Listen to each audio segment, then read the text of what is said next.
Hello friends, എല്ലാവർക്കും നമസ്കാരം. നിങ്ങളേവരും കാത്തിരിക്കുന്ന ഗോമതിയുടെയും ബാലന്റെയും നാളത്തെ വിശേഷത്തിലേക്ക് എല്ലാ കൂട്ടുകാർക്കും സ്വാഗതം. എല്ലാവർക്കും നല്ലൊരു ശുഭരാത്രി നേർന്നുകൊണ്ട് നമുക്ക് നാളത്തെ വിശേഷത്തിലേക്ക് കിടക്കാം.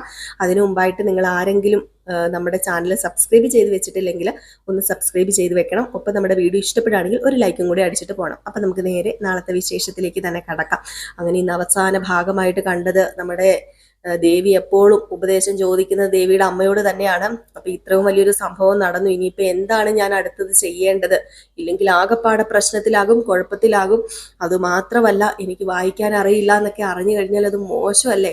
അപ്പൊ അതുകൊണ്ട് എന്താ ചെയ്യേണ്ടത്, എന്റെ ജീവിത പ്രശ്നമാണെന്ന് പറഞ്ഞപ്പോഴാണ് പുള്ളിക്കാരി ഒരു ഐഡിയ ഒക്കെ ഇങ്ങനെ പറഞ്ഞു കൊടുത്തത്. അപ്പൊ മ്യൂട്ട് ചെയ്ത് വെച്ചിട്ട് അത് നമ്മൾ കേട്ടത്. ഏതായാലും നല്ലൊരു ഐഡിയ തന്നെയാണത്. ഏതായാലും സത്യം പറഞ്ഞു കഴിഞ്ഞിട്ടുണ്ടെങ്കിൽ കോമഡിയാണ് കേട്ടോ. ദേവിയുടെ ഓരോ ഡയലോഗൊക്കെ കേൾക്കുമ്പോഴത്തേക്കും നമുക്കൊരു രസം തോന്നൂല്ലോ, കഥ കാണാനും ഒക്കെ ഒരു രസമുണ്ട്. ദേവിയുടെ ആ ഒരു അഭിനയം പൊതുവെ ഒരു രസമുണ്ട്. അപ്പൊ അങ്ങനെ നമ്മുടെ ദേവി ഇനിയിപ്പോ ഒരാണിന്റെ വേഷം കെട്ടാൻ പോവുകയാണ്. അപ്പൊ ഒരാണിന്റെ വേഷം കെട്ടിയിട്ട് നേരെ അപ്പുറം മതില് ചാടിയിട്ട് തന്നെ ആ ഒരു പേപ്പർ എടുക്കണം. അല്ലാതെ വേറെ ഒരു മാർഗവും ഇല്ല. ഇനിയിപ്പോ കമ്പും കോലും ഒക്കെ കൊണ്ട് കിളിക്കൊണ്ട് അങ്ങോട്ടേക്ക് ചെന്ന് കഴിഞ്ഞിട്ടുണ്ടെങ്കിൽ അലോഹിന് ഒരു നോട്ടമുണ്ട്. അപ്പൊ അലോഹ് കാണും. അപ്പൊ രാത്രി എല്ലാവരും ഉറങ്ങിയതിന് ശേഷം ഇങ്ങനെ ഒരു പണി ഒപ്പിക്കുകയാണെങ്കിൽ കുഴപ്പമില്ലല്ലോ. അങ്ങനെ നമ്മുടെ ദേവി ഇനിയിപ്പോ എങ്ങനെ പണി ഒപ്പിക്കും? രാത്രി വരെ ക്ഷമിക്കണമല്ലോ. ആ പേപ്പർ ആണെങ്കിൽ വല്ല മഴയും വന്നാലോ കാറ്റത്തോ വല്ലതും പറന്നു പോയി കഴിഞ്ഞിട്ടുണ്ടെങ്കിൽ തീർന്ന്. അപ്പൊ ഇടയ്ക്കിടയ്ക്ക് ആ പേപ്പർ പോയി നോക്കുകയും വേണം. ആകപ്പാടെ മൊത്തം റിസ്ക് ഉള്ളൊരു ടാസ്ക് തന്നെയാണ് നമ്മുടെ ദേവിക്ക് കിട്ടിയിരിക്കുന്നത്. ഈ സമയത്താണെങ്കിൽ നമ്മുടെ മീനൂട്ടിക്ക് ഭയങ്കര സങ്കടമാണ് കേട്ടോ. അപ്പൊ മീനൂട്ടിക്ക് എന്ത് ചെയ്യണമെന്ന് അറിയില്ല. നമ്മുടെ ബാലനാണെങ്കിൽ കടയിൽ ഇരുന്നിട്ടൊട്ട് സമാധാനവും കിട്ടുന്നില്ല. ബാലന് കടയിൽ ഇരുന്നിട്ട് അങ്ങോട്ട് ഇരിപ്പ് ഉറയ്ക്കുന്നില്ല. ബാലന്റെ ഈ വെപ്രാളവും പരവേശവും ഒക്കെ കണ്ടു കഴിയുമ്പോഴത്തേക്കും ആകാശനും അതുപോലെ രാമേട്ടനും ധർമ്മനും ഒക്കെ ഇത് എന്തു പറ്റി, ഇതെന്താ അച്ഛന്, ഇത് എന്തു പറ്റിയെന്ന് അറിയില്ല. അപ്പൊ അവരിങ്ങനെ ചർച്ച ചെയ്യുന്നുണ്ട്. എന്തോ ബാലന് സംഭവിച്ചിട്ടുണ്ടെന്ന് രാമേട്ടൻ പറയാണ്. അവൻ എന്തോ സംഭവിച്ചിട്ടുണ്ട്, അവന് വല്ലാത്ത ടെൻഷനാണ് എന്നിങ്ങനെ പറയുന്നുണ്ട്. അപ്പൊ ആകാശ് പറഞ്ഞു, അല്ല അച്ഛൻ എന്തിനാ ഇതുപോലെ ടെൻഷൻ അടിക്കുന്നത്? ഏതായാലും മീനൂട്ടിയുടെ ജോലി പോവാന്ന് കേൾക്കുമ്പോ ബാലനും ടെൻഷൻ വരുമല്ലോ. അപ്പൊ നമ്മുടെ അളിയൻ പറഞ്ഞു, അളിയൻ എന്ന് പറഞ്ഞാല് നമ്മുടെ ധർമ്മം പറഞ്ഞു, ഏയ് അത്ര വലിയ ടെൻഷൻ ഒന്നും വരാൻ വഴിയില്ല.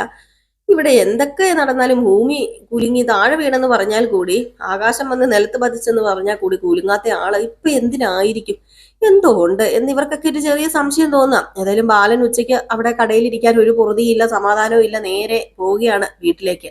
അങ്ങനെ വീട്ടിൽ ചെന്നിട്ട് ദേവിയോട് ചോദിക്കുക, എടി കാര്യങ്ങളൊക്കെ എന്തായി? നീ കാരണം ഇപ്പൊ ഞാനും കൂടിയാ കുഴപ്പത്തിലാകുന്നത്. എങ്ങനെയാ പേപ്പർ എടുക്കാൻ പറ്റുമോ എന്ന് ചോദിക്കുന്നുണ്ട്. അപ്പം പറയുന്നുണ്ട്, പേപ്പർ എടുക്കാൻ ഒരു വഴി ഞാൻ കണ്ടുപിടിച്ചിട്ടുണ്ട് അച്ഛാ. ഏതായാലും ഇന്ന് രാത്രി ഉറപ്പായിട്ട് നമ്മൾ ആ പേപ്പർ എടുത്തിരിക്കും. നമ്മളോ? ഞാനൊന്നും വരത്തൊന്നുമില്ല. ഇനിയിപ്പം അപ്പറേ ചാടിയെന്ന് പറഞ്ഞുകൊണ്ട് ഇനിയിപ്പോ എന്തെങ്കിലും സംഭവിച്ചു കഴിഞ്ഞിട്ടുണ്ടെങ്കിൽ ശരിയാവില്ല. അതുമല്ല, ഞാൻ അങ്ങോട്ട് ചാടുന്നതങ്ങാണം കണ്ടു കഴിഞ്ഞാലോ പിന്നെ തീർന്നെന്ന് കൂട്ടിക്കൊണ്ടാ മതി എന്നൊക്കെ ഇങ്ങനെ പറയാണ്. അപ്പൊ ഇതൊക്കെ കേട്ട് കഴിഞ്ഞപ്പോഴത്തേക്ക് നമ്മുടെ ദേവിക്കും ചെറിയൊരു പേടി. അപ്പം ദേവി പറഞ്ഞു, ഏതായാലും ഞാൻ തീരുമാനിച്ചിരിക്കുന്നത് വേറൊന്നുമല്ല അച്ഛ, അത് അച്ഛൻ കണ്ടോ, ജയിക്കുക തന്നെ ചെയ്യും. ഞാൻ അതിനുവേണ്ടി തന്നെയാ ഇറങ്ങിയിരിക്കുന്നത്. ഈ ദേവി ഇറങ്ങിക്കഴിഞ്ഞാൽ പിന്നെ കേറുന്ന പ്രശ്നമില്ലെന്ന് പറഞ്ഞപ്പം, ഇറങ്ങിക്കഴിഞ്ഞാൽ പിന്നെ നീ കേറണ്ട, നിന്നെ അവര് കയറ്റി വിടുവോ എന്നൊക്കെ ചോദിക്കുന്നുണ്ട് കേട്ടോ നമ്മുടെ ബാലന്. ഏതായാലും ദേവി ഭയങ്കരമായിട്ടും ദൃഢ പ്രതിജ്ഞയൊക്കെ എടുത്താണ് ഇറങ്ങുന്നത്, അങ്ങോട്ടേക്ക് പോകുന്നത്. എന്തൊക്കെ വന്നാലും താൻ പോകും, ആ പേപ്പർ എടുത്തോണ്ട് വരും. താനായിട്ട് മീനാക്ഷിക്ക് ഒരു പ്രശ്നം ഉണ്ടാകരുത് എന്ന് ദേവിക്ക് ഒരു ചിന്തയുണ്ടല്ലോ. സ്വാഭാവികമായിട്ടും ദേവിയുടെ കൈ കൊണ്ടാണല്ലോ അത് പോയത്. ഈ സമയത്താണെങ്കിൽ നമ്മുടെ മീനാക്ഷി ഭയങ്കര വിഷമത്തോടു കൂടി ഇരിക്കുമ്പോഴത്തേക്കും വീണ്ടും നമ്മുടെ ബാലൻ വന്ന് മീനാക്ഷിയുടെ അടുത്തേക്ക് ചെല്ലുന്നുണ്ട്. മീനാക്ഷിയോട് ചോദിക്കുക, നീ ഓഫീസിൽ എന്താ പോവാത്തതെന്ന് ചോദിക്കുമ്പം, അത് പിന്നെ ഓഫീസിൽ പോകാത്ത വേറൊന്നും അല്ല, ഇനിയിപ്പോ പേപ്പറുമായിട്ട് എനിക്ക് ഓഫീസിൽ പോകാൻ പറ്റത്തുള്ളൂ, അല്ലാതെ എനിക്കിനി ഓഫീസിലേക്ക് ചെല്ലാൻ പറ്റില്ല. അല്ലെങ്കിൽ പിന്നെ നിയമ നടപടികൾക്കായിട്ട് 2 ദിവസം കഴിയുമ്പം അവരെന്നെ വിളിക്കും, അതിനെ എനിക്ക് ചെല്ലാൻ പറ്റത്തുള്ളൂ. അല്ലാതെ എനിക്ക് ഇവിടെ നിന്ന് പോകാൻ 2 ദിവസം അല്ല 1 ദിവസം കഴിയുമ്പോൾ വിളിക്കും. അതല്ലാതെ എനിക്ക് ഇവിടെ നിന്ന് ഇനി പോകാൻ പറ്റില്ല. എൻ്റെ ജോലി നഷ്ടപ്പെട്ടു എന്ന് കൂട്ടിക്കോ അച്ഛാ. മിക്കവാറും എൻ്റെ ജോലി നഷ്ടപ്പെട്ടു, ഇനി വീട്ടിലിരിക്കാം, അല്ലെങ്കിൽ വല്ല തൊഴിലുറപ്പിനും ഇറങ്ങാം എന്നൊക്കെ ഇങ്ങനെ പറയാം. അപ്പൊ ഇത് കേട്ടപ്പം ബാലിന് വീണ്ടും വീണ്ടും സങ്കടം വരികയാണ് കേട്ടോ. അപ്പൊ മിത്ര പറയുന്നുണ്ട്, മീനാക്ഷി ചേച്ചി വിഷമിക്കണ്ടല്ലേ, ഇതിന് ഉള്ളിൽ എന്തെങ്കിലും പരിഹാരം നമുക്ക് ഉണ്ടാക്കാം. ദൈവം എന്തെങ്കിലും പരിഹാരം ഉണ്ടാക്കി തരും. ഇനിയിപ്പം കുറച്ച് സമയം കൂടെ ഉണ്ട്, ഇതിനുള്ളിൽ എന്ത് പരിഹാരം ഉണ്ടാക്കാനാ മിത്ര? നിനക്ക് ആശ്വസിപ്പിക്കാൻ വേണ്ടി നീ ഓരോന്നൊക്കെ എന്നോട് പറയും. എനിക്കറിയാം, എല്ലാവരും എന്നെ ആശ്വസിപ്പിക്കാൻ വേണ്ടി ഓരോന്ന് പറയും. അതുപോലെ തന്നെ എല്ലാവരും ആശ്വസിപ്പിക്കാൻ ഞാനും ഓരോന്ന് പറയുന്നുണ്ട്. കുഴപ്പമില്ല, സാരമില്ലെന്നൊക്കെ. പക്ഷെ എൻ്റെ നെഞ്ചിനകത്തെ തീയ. ഒരുപാട് പഠിച്ചു നേടിയ ജോലിയാ, ഒരുപാട് ആഗ്രഹിച്ച് കിട്ടിയ ജോലിയാ. നല്ല രീതിയിൽ അത് ചെയ്യണമെന്ന് ഉള്ളൊരു ആഗ്രഹം എനിക്കുണ്ടായിരുന്നു. പക്ഷെ അത് നല്ല രീതിയിൽ ആയില്ലല്ലോ. ഞാൻ ഇപ്പൊ എല്ലാവരുടെയും മുമ്പിൽ ഒരു കള്ളിയാവില്ലേ? മീഡിയക്കാരൊക്കെ വന്നു കഴിഞ്ഞിട്ടുണ്ടെങ്കിൽ പിന്നെ ഞാൻ എവിടെ ആയിരിക്കും? എന്നെ എല്ലാവരും കൂടെ ഏറിക്കേറ്റില്ലേ? എൻ്റെ അച്ഛൻ, എൻ്റെ അമ്മ, ഇവരൊക്കെ എന്താ വിചാരിക്കുന്നത്? ഞാൻ ഇറങ്ങിപ്പോന്നിട്ട് കുടം പിടിച്ചില്ലെന്നല്ലേ ഓർക്കത്തുള്ളൂ. അവൾ അവളുടെ തോന്നിവാസത്തിന് പോയിട്ടാ ഇങ്ങനെയൊക്കെ സംഭവിച്ചത് എന്നൊക്കെ ഓർക്കും. എനിക്കറിയില്ല ആകാശിനോട് ഞാൻ എന്ത് പറയും. പാവം ആകാശം ഒരുപാട് സങ്കടപ്പെടുന്നുണ്ട് എന്നൊക്കെ ഇങ്ങനെ പറയാം. അപ്പം ഗോമതിയും വന്ന് ബാലനോട് പറയുന്നുണ്ട്, ഇനിയിപ്പോൾ എന്താണെന്ന് അറിയില്ല ബാലേട്ട, എന്താ ഇതിനൊരു പരിഹാര മാർഗം ഉള്ളത്? എങ്കിലും ആ പേപ്പർ എവിടെ പോയതായിരിക്കും? അപ്പൊ നമ്മുടെ ബാലൻ പറഞ്ഞു, എന്താണെങ്കിലും ഇന്ന് വൈകിട്ട് ഒരു പരിഹാര മാർഗം ഉണ്ടാക്കാം. അല്ല ബാലേട്ടൻ എന്താ അങ്ങനെ പറഞ്ഞത്? ഇന്ന് വൈകിട്ട് എന്ത് പരിഹാര മാർഗം ഉണ്ടാക്കണത്? എനിക്കാണെങ്കിൽ മീനൂട്ടിനെ കണ്ടിട്ട് സങ്കടം വരിക. പാവം, അവക്ക് ഒരു ഗവൺമെന്റ് ജോലി ഉള്ളത് വല്ലാത്തൊരു കരുത്തായിരുന്നു. അവളുടെ ആ ഒരു സംസാരത്തിൽ തന്നെ അവൾക്ക് ഗവൺമെന്റ് ജോലിയുള്ളൊരു പവർ ഉണ്ടായിരുന്നു. അവളുടെ ജോലി നഷ്ടപ്പെടുക എന്ന് പറയുമ്പം അതുമല്ല, എല്ലാവരുടെയും മുമ്പിൽ നാണം കെടുവല്ലേ അവള്. അതൊക്കെ ഓർക്കുമ്പം എനിക്കെന്തോ ഒത്തിരി അങ്ങോട്ട് സങ്കടം തോന്നുക. ഇവിടെ വന്നിട്ട് അവള് നമ്മളോട് സ്നേഹത്തോടെ അല്ലാതെ ഇതുവരെ പെരുമാറിയിട്ടില്ല. അവള് എത്ര നല്ല പെൺകുട്ടിയാ. അവൾക്ക് ഇങ്ങനെ ദൈവം വരുത്തി വെച്ചല്ലോ. ഏതായാലും ആ പേപ്പർ ആരെങ്കിലും എടുത്തിട്ടുണ്ടെങ്കിൽ മുടിഞ്ഞു പോയാൽ മതിയായിരുന്നു. ആ പേപ്പർ എടുത്തവര് അവര് അവര് അവര് ചത്തുപോയാൽ മതിയായിരുന്നു. പാണ്ടിലൂറി ഇടിച്ച് ചത്താൽ മതിയായിരുന്നു എന്നൊക്കെ ഇങ്ങനെ പറഞ്ഞപ്പോഴത്തേക്ക് ദേവി, അല്ല ദേവി എന്നല്ല, ഗോമതി, നീ ഇങ്ങനെയൊന്നും പറയാതെ ഗോമതി എന്ന് ബാലന്. കാരണം ബാലനും കൂടെ ചേർന്നിട്ടാണല്ലോ ആ പേപ്പർ എടുത്തിരിക്കുന്നത്. അങ്ങനെ നേരം സന്ധ്യയായി കഴിഞ്ഞപ്പോഴത്തേക്കും കാത്തിരിക്കുകയാണ് നമ്മുടെ ദേവി അങ്ങോട്ടേക്ക് ഇറങ്ങാനായിട്ട്.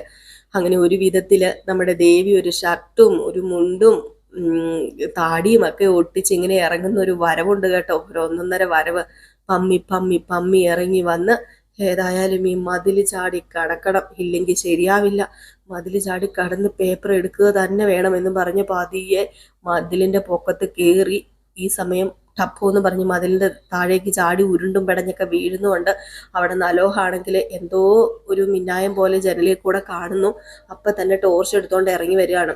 നമ്മുടെ ദേവിയാണെങ്കിൽ ആ പേപ്പർ കൈ പിടിച്ചോണ്ട് ഇങ്ങനെ പോരാൻ തുടങ്ങുന്നതും പുറകിൽ അലോഹി ഇങ്ങനെ നിൽക്കുകയാണ് കേട്ടോ. അപ്പൊ അലോഹി ഇങ്ങനെ നിൽക്കുന്നു. ആ ഒരു സമയത്ത് നമ്മുടെ ദേവി ഇങ്ങനെ പേപ്പർ കൈ പിടിച്ചോണ്ടിരിക്കുന്നു. ഈശ്വര, എന്റെ ഭഗവതി കാണരുതേ, അയ്യോ എന്നെ കണ്ടു കഴിഞ്ഞാൽ തീർന്നു എന്നുള്ള രീതിയിൽ. ഈ സമയത്താണെങ്കിൽ അടുക്കളയിൽ എന്തോ വീഴുന്ന ശബ്ദം കേൾക്കുന്ന പോലെയൊക്കെ തോന്നിയിട്ട് നമ്മുടെ അലോഹ അങ്ങോട്ടേക്ക് ഓടാണ്, ഒരു വിളി കേൾക്കുന്ന പോലെയൊക്കെ തോന്നിയിട്ട്.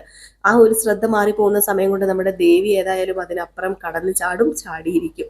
നമുക്ക് കാത്തിരുന്ന് തന്നെ കാണാമല്ലേ എന്താ സംഭവിക്കാൻ പോകുന്നത്. ഏതായാലും കിടുക്കാച്ചി സീനുകളൊക്കെയാണ്. നമ്മുടെ മീനൂട്ടിയുടെ ജോലി അങ്ങനെ പോകത്തൊന്നുമില്ല, അങ്ങനെ തെറിക്കൊന്നുമില്ല. നമ്മുടെ ദേവി ഒരു പാവം തന്നെയാണ് കേട്ടോ. ദേവിക്ക് ഒരു കയ്യബദ്ധം പറ്റിയിരിക്കുന്നതാണ്. അല്ലാതെ ദേവി മനഃപൂർവ്വം അത് ചെയ്തൊന്നും അല്ലല്ലോ.